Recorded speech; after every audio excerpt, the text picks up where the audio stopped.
My dear friends, I want to take a moment to tell you about the psychosexual horror movie Gothic. From 1986, this is the second Ken Russell movie I've seen, and it's even weirder than The Lair of the White Worm. But it's got a heck of a cast on it. You got Gabriel Byrne, Julian Sands, Natasha Richardson, Timothy Spall. So you've got some really good actors working with this story. So what is the story? Well, Natasha Richardson plays Mary Shelley of Frankenstein fame. Julian Sands plays her husband, Percy Shelley. They bring along their throuple member, Claire, to visit Lord Byron at his retreat in Switzerland because, Lord Byron, here played by Gabriel Byrne, who I never wanted to see shirtless, and this movie will prove why, even when he was younger, had to flee English polite society because of his predilections, and that's going to come up a lot. They arrive at a time when he's being interviewed by a degenerate Italian doctor, played by Timothy Spall, so the doctor can write a biography of Lord Byron, who was famous in his own time. The weather turns bad, people can't leave this mansion, so they do what anybody else would do in that situation. Get lit off of laudanum, drinking glass after glass of medical grade intoxication. And so I'm not sure how much of what happens after this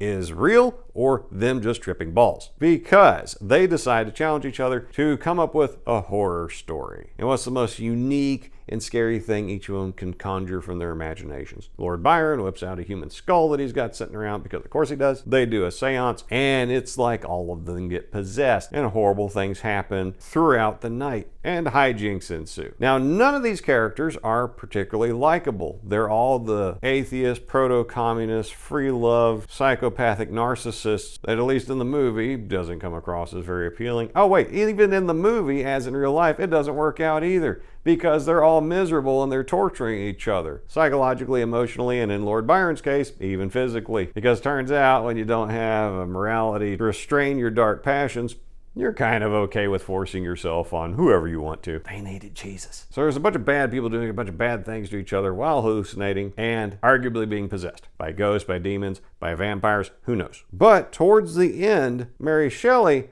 becomes far more relatable and sympathetic, so you do get to root for her for a significant amount of the movie, and I think it's well earned. And I'm not going to spoil that bit because it's pretty heartbreaking. But the movie lives up to the title, Gothic. All kinds of sordid, hurtful things being done by people to each other, possibly a ghost involved, there's dead people involved, and it's all in a fancy mansion with dark storm clouds outside. Now, one thing that did surprise me about this movie, and I'm indeed quite surprised by it, I got to find out that while Gabriel Byrne looks terrible shirtless, Julian Sands, when he was young, had an amazing ass. Now, it didn't appeal to me at all, but just from a sculpture perspective, there's one scene where you get an eyeful of it, and I was like, wow, that's a nice ass. So if you're into quality man ass, this is the movie for you. And there's tits in it for those who want something else. Unfortunately, we also get to see Timothy Spall in a corset and showing off way too much. But you could just tell yourself you're not really seeing what you're seeing. So it's kind of like Rocky Horror Picture Show, but without the joie de vivre. If you have a dark imagination and this sounds like it would appeal to you, give it a try. If not, stay away from it. And if you just want to see Julian Sands' butt, somewhere between the 15 and 30 minute mark, you just fast forward to it, you're going to see what you wanted.